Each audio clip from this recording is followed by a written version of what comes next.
I was supposed to marry Emma in 3 months. We had been together for 5 years, engaged for one, and I thought we had a solid relationship.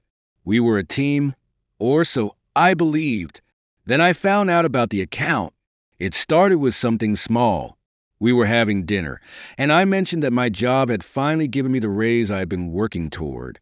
Emma smiled and said something that, in hindsight, should have been a red flag. That's great, babe. More money for our future. Not our wedding, not our expenses, but our future. I didn't think much of it at the time, but later that night, I went to pay a few bills, and I noticed something odd. I had set up automatic transfers to a shared savings account we created when we got engaged. It was meant for our wedding, honeymoon, and eventually a down payment on a house. I contributed to it regularly. Emma, however, barely touched it. That bugged me.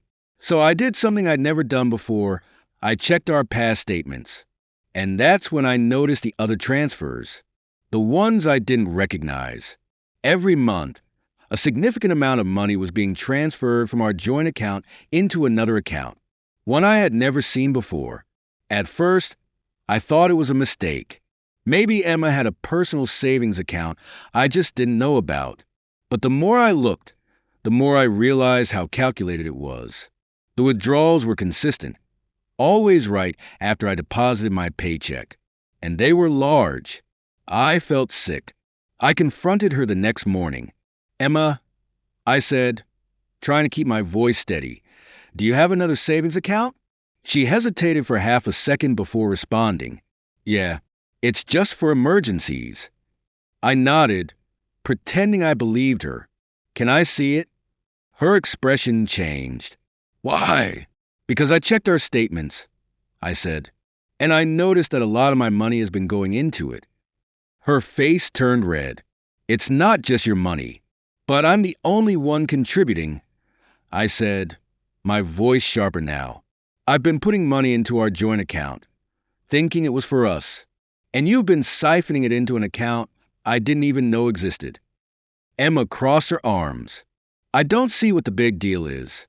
It's still our money. Then why didn't you tell me? She opened her mouth, then closed it again. Show me the account, I said. She refused. I felt my stomach drop. How much is in it? Her jaw tightened. Emma, how much? She exhaled sharply, then mumbled something. What? She looked me dead in the eye. 132,000. I nearly dropped my coffee mug. Excuse me. Her tone turned defensive. It's not like I stole it. I was just saving. I stared at her. That's more than what's in our account. She shrugged. I was being smart with our money.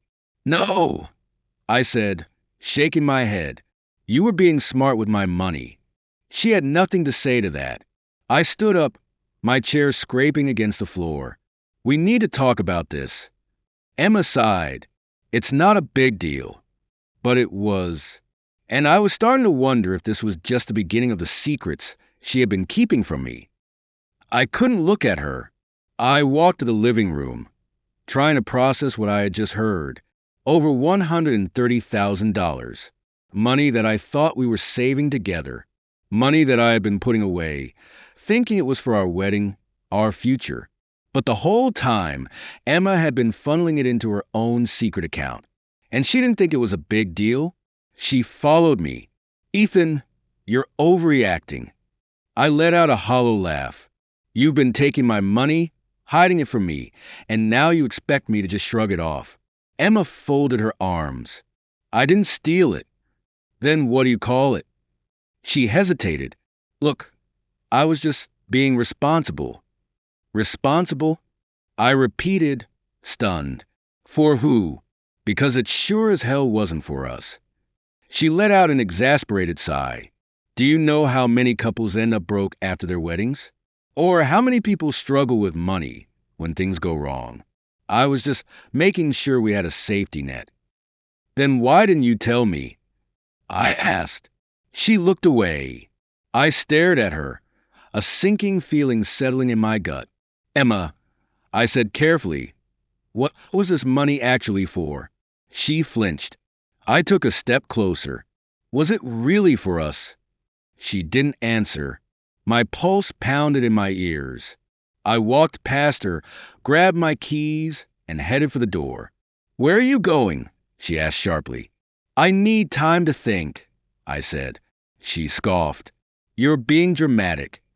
I turned to her, anger rising in my chest. "You hit 130 grand for me, Emma. If the roles were reversed, would you just sit there and act like it didn't matter?" She didn't respond. I walked out. I drove around for hours, my mind spinning. Was this just greed? Was she planning to run? Was she using me? Had she always been using me? I checked my bank statements again. The transfers had started 3 years ago. That was before we even got engaged, which meant Emma had been funneling my money into that account while we were still just dating. That night, I stayed at a hotel. I didn't answer Emma's texts. I barely slept. My whole relationship felt like a lie. The next morning, I called my bank and froze our joint account. Then I called a lawyer, because if Emma was hiding this, I needed to know what else she wasn't telling me. I met with the lawyer that afternoon. I told him everything. How I had been the primary contributor to our joint account, how Emma had been secretly funneling that money into a private account, and how she refused to explain why. "She claims it was for our future," I said. "But if that were true, why not tell me? Why hide it?" The lawyer listened carefully before leaning back in his chair. "Legally, since you're not married yet, the money in that account belongs to whoever's name is on it." I felt my stomach drop. "So if it's only in her name, then you have no claim to it," he confirmed. I clenched my jaw. "That's my money." He nodded. "It might be morally wrong, but legally, she hasn't broken any laws." "However," he added, "if she transferred money from your personal account without your consent, that's a different story. We'd need to go through your bank records to see exactly where the deposits were coming from." I already knew the answer. I had been depositing money into our joint account, thinking it was for both of us, and then she had been quietly draining it into her personal account. It wasn't illegal, but it was a betrayal. I left the office feeling sick. Emma had built up a six-figure safety net for herself, using my money, while I had been thinking we were saving together. And now I had no legal way to get that money back. But I wasn't going to marry someone who did this to me. That night, I went home to talk to her. She was waiting in the living room, arms crossed.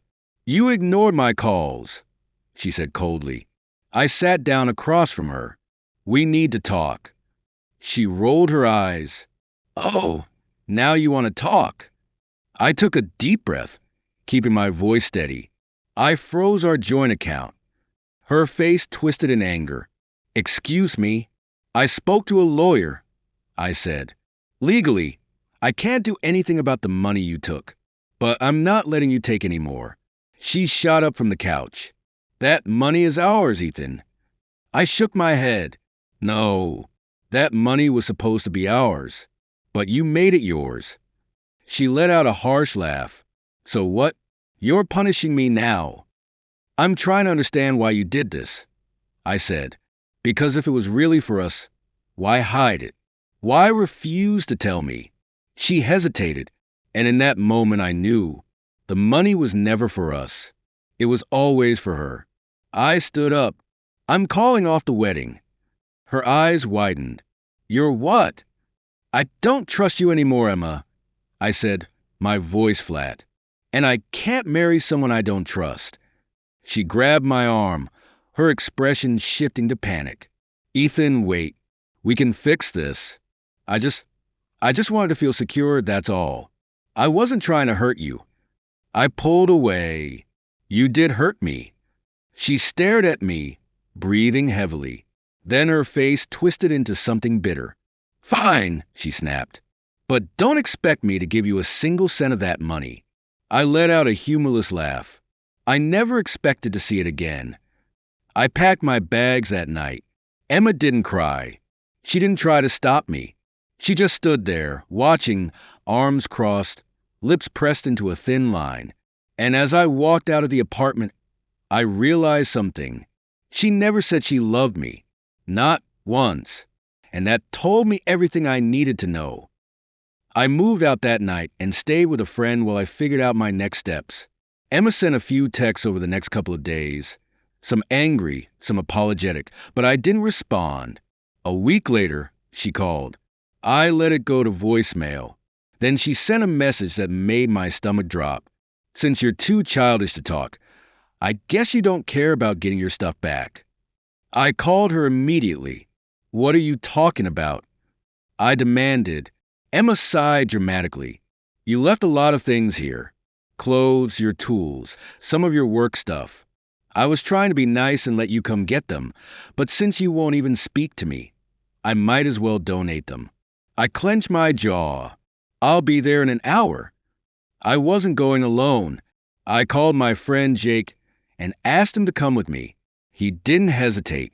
When we got to the apartment, Emma was sitting on the couch, scrolling through her phone like she didn't have a care in the world. She barely looked up. Oh, so you do care about your stuff. I ignored her and went straight to the bedroom. Everything was exactly where I had left it, neatly packed in boxes. For a second, I was relieved. Maybe she hadn't done anything. Then I noticed something. One of my boxes was open. I walked over and looked inside. It was empty. My heart pounded. Where are my documents? Emma didn't answer. I turned to her. Emma, my birth certificate, my social security card, my passport. Where are they? She stretched lazily. Oh, those? I don't know. Maybe I accidentally packed them with my things. I stared at her. Give them back. She smirked. Or what? Jake stepped forward. Or we call the cops. Emma's smirk faltered. I pulled out my phone. Last chance. She huffed and rolled her eyes. Fine. Relax. She went to the closet, pulled out a small lockbox and tossed it onto the bed. There. Happy. I grabbed it and checked inside. Everything was there. Emma flopped back onto the couch. You're so dramatic. I didn't say another word.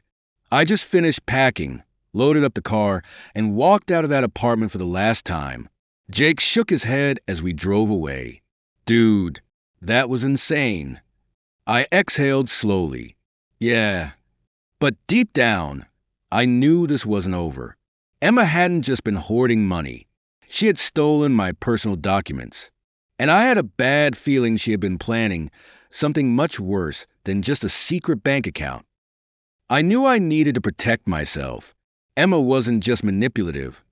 She was calculated. If she had been keeping my personal documents, what else had she been doing behind my back? That night, I placed fraud alerts on my credit and froze my accounts. I also changed every single password I could think of. My email, my bank login, even my streaming services, everything. I wasn't taking any chances. A few days passed with no word from Emma. I started to think maybe she had given up. Then, out of nowhere, I got an email from my bank.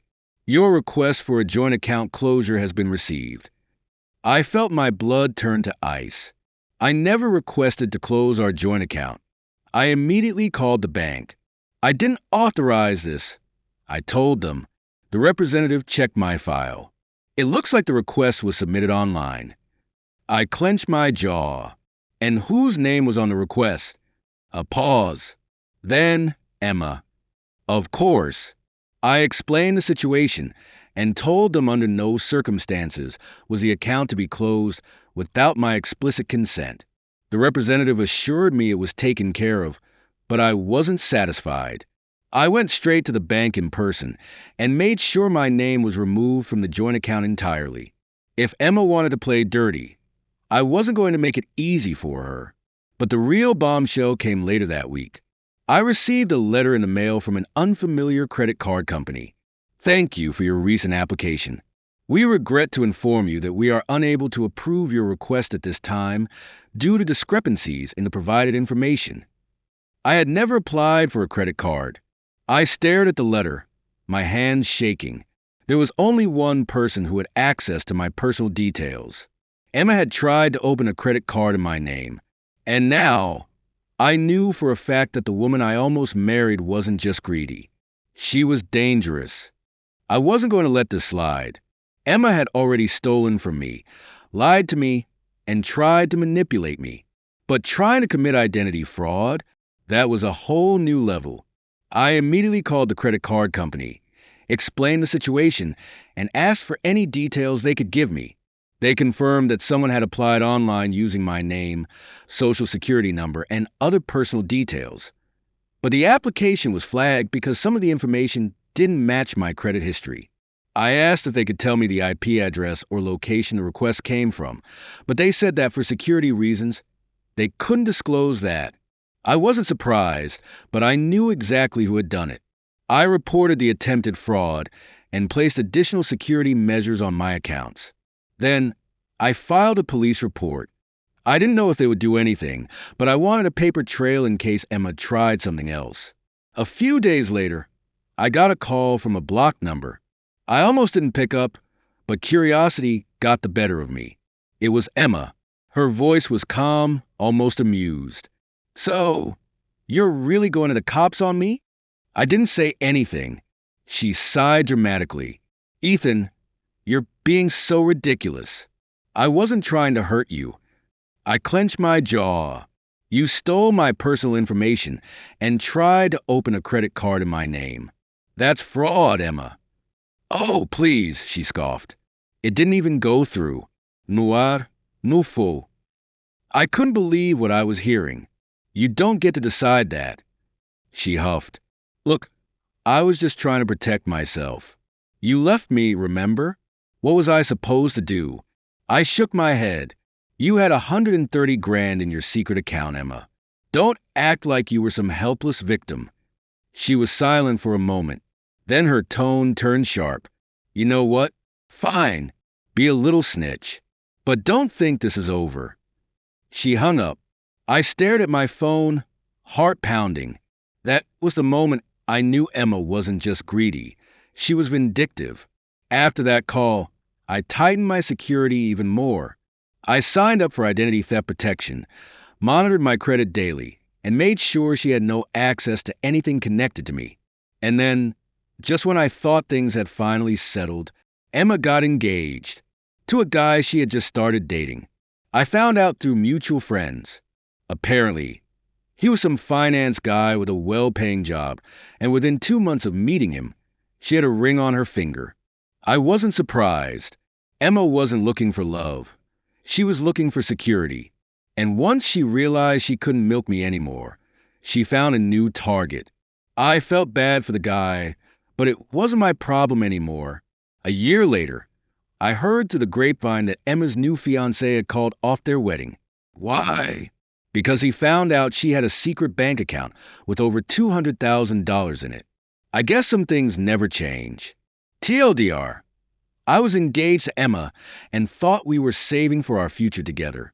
Turns out, she had been secretly funneling money from our joint account into a private account, totaling over $130,000. When I confronted her, she acted like it was no big deal.